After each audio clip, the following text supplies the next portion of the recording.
buenas noches a todos. Andrés Rodríguez desde Ajedrez Latino los saluda.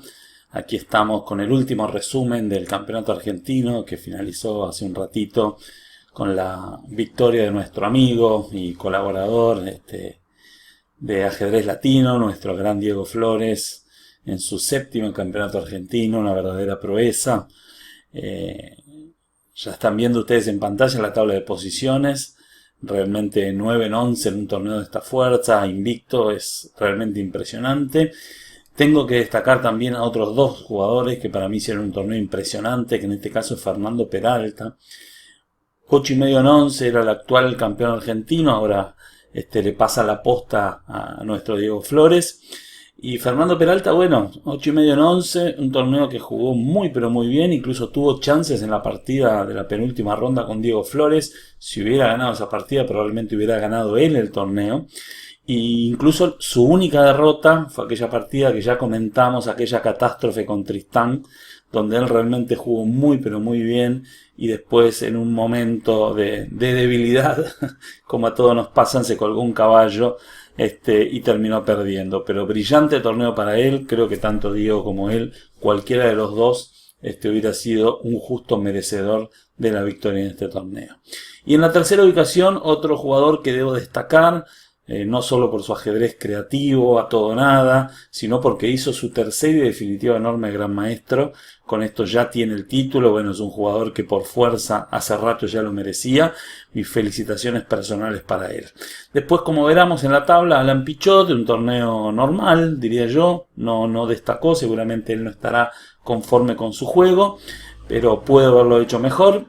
Bueno, Diego Valerga, gran actuación. 7 puntos y además me gustó mucho su ajedrez.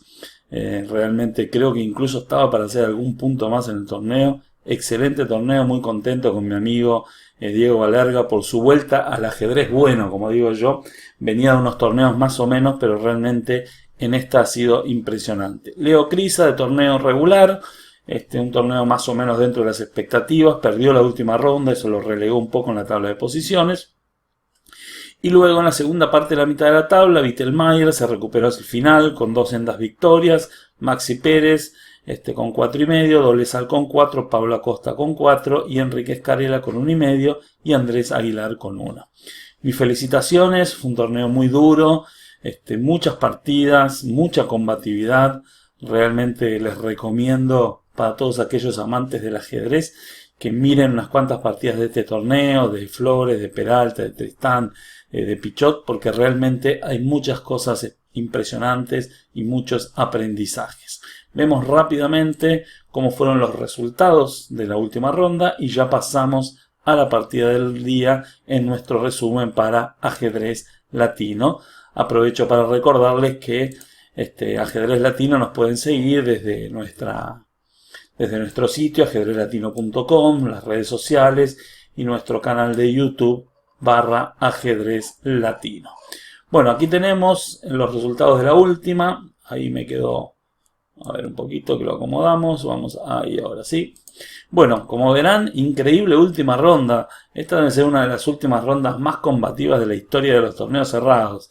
Normalmente hay una tendencia al final que bueno, ya el torneo está terminando, algunos jugadores ya están cansados, perdieron las expectativas y suele haber muchas tablas. Y fíjense lo que es increíble este torneo, realmente maravilloso el espíritu combativo de los jugadores. Victoria clara de Leo Tristán sobre Andrés Aguilar, muy buena victoria de Alan Pichot sobre Leo Crisa en el duelo de grandes maestros del día, uno de los duelos. Ya la vamos a comentar esa partida. Vittelmayer, una victoria clara sobre Maxi Pérez. Dolezal trabajó muy bien la partida con Escarela, también victoria clara. Y Fernando Peralta le ganó con claridad a Pablo Acosta. Diego Valerga y Diego Flores, otros dos grandes maestros en duelo del día. Una partida pienso que correcta, que terminaron en tablas. Nótese que hoy fue el día de las blancas. Las blancas tuvieron 5 victorias para un empate de parte de las negras a manos de nada más y nada menos que nuestro campeón Diego Flores. Bueno, vamos con la partida del día. Seguramente esta partida es importante para ambos, era para consolidar posiciones, venían con el mismo puntaje en la última ronda. Si Cris hubiera ganado, tal vez hubiera terminado tercero en el torneo. Y bueno, Era una partida importante y me gustó mucho que lejos de aquellas épocas donde se hacían tablas rápidas, nada que ver, la partida fue muy pero muy disputada. Comenzó con E4, Leo Crisa decidió separarse de su habitual E4-E5 que lo caracteriza para probablemente sorprender la preparación de Alan Pichot, y decidió jugar la línea de moda, la siciliana Sveshnikov o Pelican como se la conoce regularmente, gracias al match de Caruana Carlsen del año pasado, o de este año, no sé, ya vimos tanto ajedrez que ya me he perdido, pero no, creo que del año pasado, que bueno, Carlsen se afirmó, hizo la base de su repertorio con esta línea y tuvo bastantes éxitos con negras y se volvió a poner de moda esta variante, una variante muy dinámica donde las negras dejan algunos huecos de casillas blancas a cambio de compensaciones dinámicas. Luego de caballo de B5, D6, bueno, se elige también la línea de moda, caballo de 5, porque fue el propio Caruana que la eligió como arma principal para luchar contra Carlsen. En mi caso en particular es una línea que yo he jugado prácticamente desde siempre, una línea que me ha acompañado muchos años y ahora, bueno, ha sufrido una pequeña reivindicación. Las líneas principales empiezan con alfil G5, a lo cual después de A6 se suele jugar alfil por F6 y caballo A3 como una de las variantes. Otra opción puede ser contra A6 jugar caballo A3, esto es lo más conocido por la teoría, y en caso de B5 caballo D5, alfil E7, alfil por F6, y las blancas juegan toda su estrategia basada en la fuerza del caballo de D5.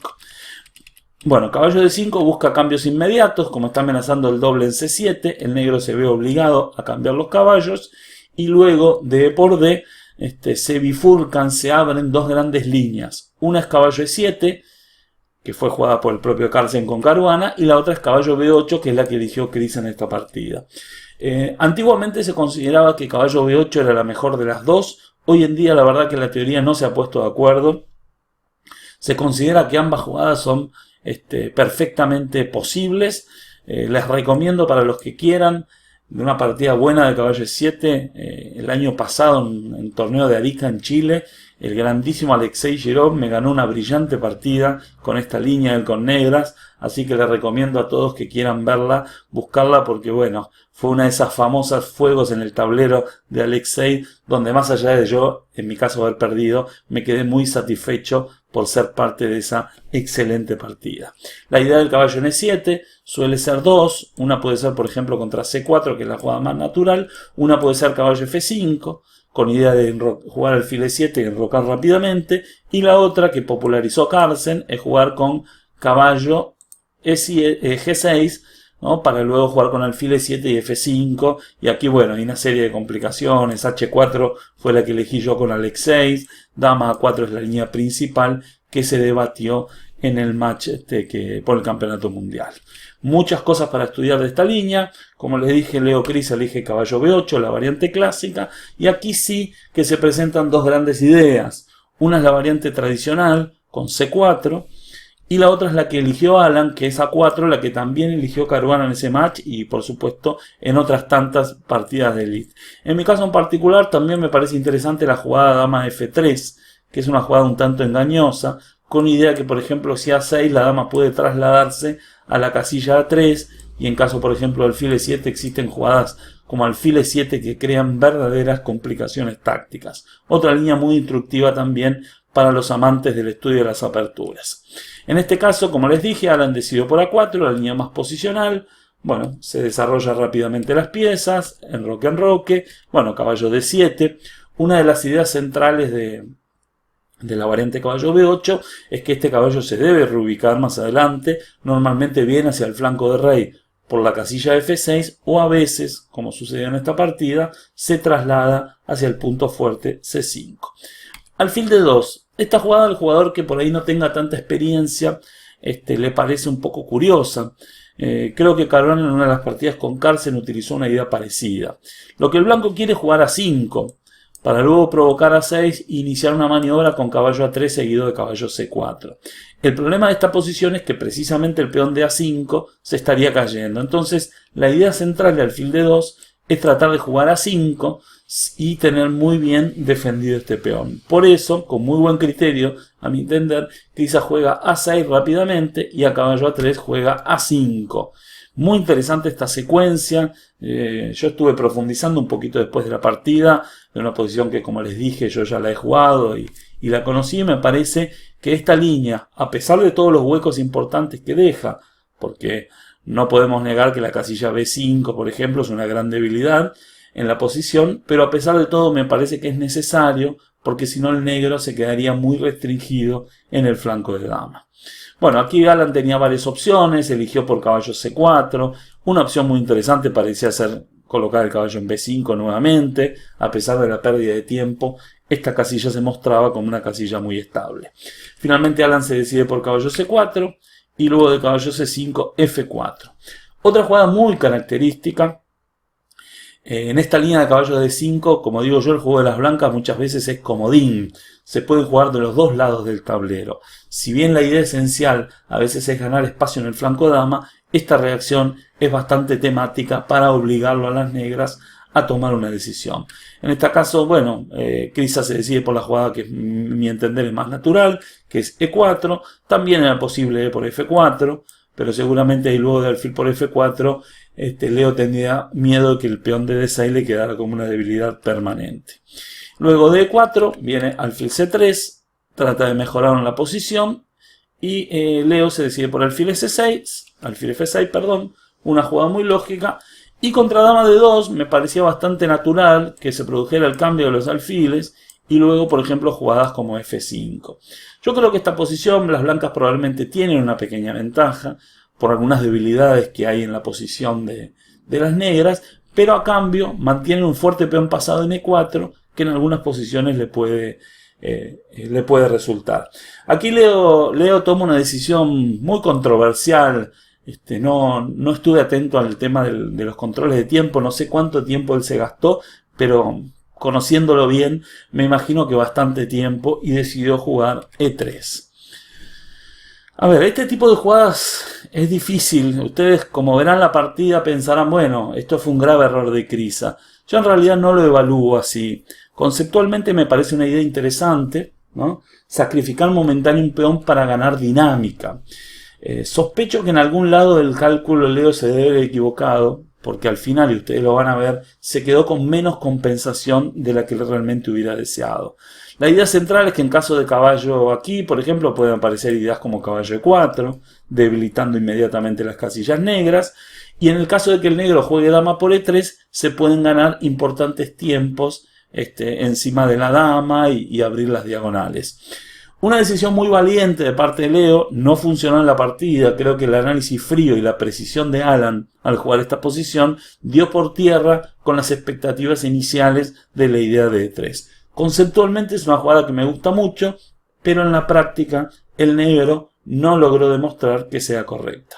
Luego de dama por E3, alfil F5, bueno, en caso de torre E8, que parecería la jugada natural, bueno, aquí las blancas disponen de una intermedia muy buena que es alfil por F6. Porque si se come la dama, él captura a su vez la dama y no se puede tomar de dama porque la torre está en el aire. Entonces la idea de Leo no es jugar torre 8 inmediatamente, sino jugar alfil F5, dándole rápida actividad al alfil, ganando tiempos en la columna y también en la diagonal. Vuelvo a decir, conceptualmente cuando yo la vi durante la partida me parecía muy interesante la idea de Leo, después no logró plasmar todos sus objetivos. Aquí Alan hace la sencilla dama de 2, empieza a salir de algunos problemas importantes y luego de torre 8 decide cambiar los alfiles y afianzarse con alfil F3. Creo que esta es la posición clave. Tal vez aquí Leo consideró que tenía más iniciativa, como les digo, de la que realmente tenía. Y luego en esta posición torre C8, Alan se va consolidando con B3. Hasta aquí parece todo tranquilo para el blanco. Aquí Alan juega Leo juega dama G6 y se produce un momento bastante crítico. Las blancas deben tomar una decisión bastante importante. Comer el peón de A5, capturarlo con la dama, capturarlo con el caballo, ignorarlo. Bueno, parecía muy interesante en este caso una jugada simple como torre F2. A lo que imagino yo que Leo tendría previsto iniciar algún tipo de complicaciones con caballo por A4. Pero en este caso no parece ser suficiente. Creo que la jugada simple, probablemente dama por A5, sería suficiente para mantener la ventaja. Creo que aquí Alan comete la única imprecisión de la partida, en una partida que precisamente lo caracterizó por jugar muy preciso, que es la jugada torre a E1 permitiendo alfil por C2. Y si bien el blanco mantiene alguna ventaja, le da algunas oportunidades de contrajuego que tal vez si hubiera hecho torre F2 no hubiera tenido esa oportunidad. Luego de caballo por D6, jugada precisa, y seguramente la idea de Alan cuando jugó torre a E1, vino dama por D6 y después de dama por C2, ¿no? Aquí H6, y este es el otro momento donde me parece que se comete un error. Si nos vamos a dar un aire, parece mucho más lógico jugar G6 para que el rey después se pueda mover por casillas negras, y parecía un poco mejor tratar de mantener las piezas, por ejemplo jugando torre E de 8 en esta posición, con la idea de armar una especie de casa de las negras, ¿no? Con todas sus piezas en casillas negras. Y bueno, el blanco, a pesar de tener peón de más, tiene dos debilidades que atender, que en este caso son los peones de B3 y los peones de D5. Creo que las blancas estaban un poco mejor aquí, indudablemente, pero probablemente con esta jugada le iba a dar un poquito más de trabajo. Luego de H6, Alan rápidamente se acomoda, G3, una jugada útil en varios sentidos, no solo para defender el peón de F4, sino también para habilitar la casilla para el rey, para salir de las peligrosas diagonales negras. Fíjense un detalle muy interesante, con muy buen criterio Pichot acá, al ver que no tiene control de las casillas negras, va posicionando sus piezas en casillas blancas para mayor seguridad.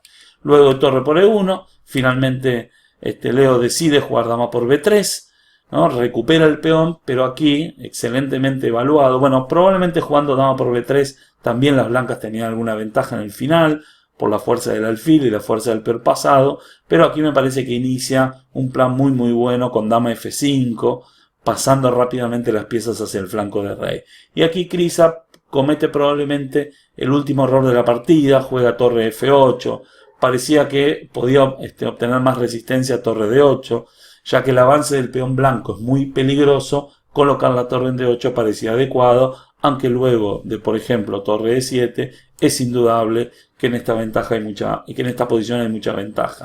Pero creo que con esta variante de dar el jaque en B2 y volver dama F6, hubiera tenido al menos algunas oportunidades en el final.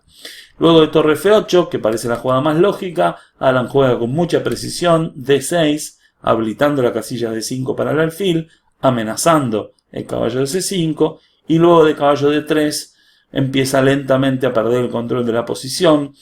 Tal vez haya apuro de tiempo aquí de Leo Kriza, no lo sabemos, pero lo sospechamos.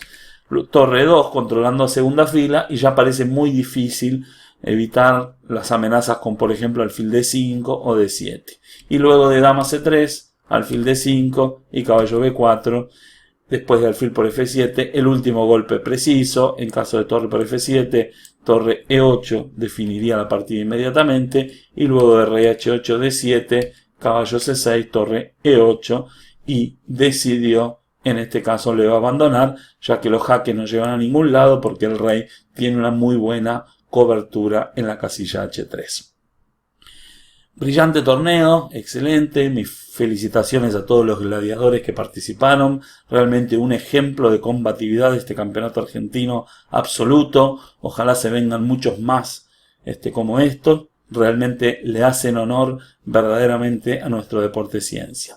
De nuestra parte, Ajedrez Latino, gracias a todos por estar ahí, aprovechamos a contarles una pequeña primicia, este próximo domingo 29, día de los ñoquis, vamos a hacer una cobertura especial, particularmente me voy a dar el gusto de hacerle un reportaje a mi amigo Diego Flores, vamos a comentar algunas cosas del torneo, vamos a hacer una edición especial en vivo para Ajedrez Latino, aún no definimos el horario, probablemente va a ser a las 11 de la mañana, pero ya les aviso a todos que estén atentos, que sigan nuestros canales, que se suscriban a nuestro canal de YouTube, /Ajedrez Latino, ya que tenemos muchas cosas para compartir en nuestro maravilloso mundo del ajedrez. De mi parte, los saludo, hasta el próximo torneo y gracias por estar ahí.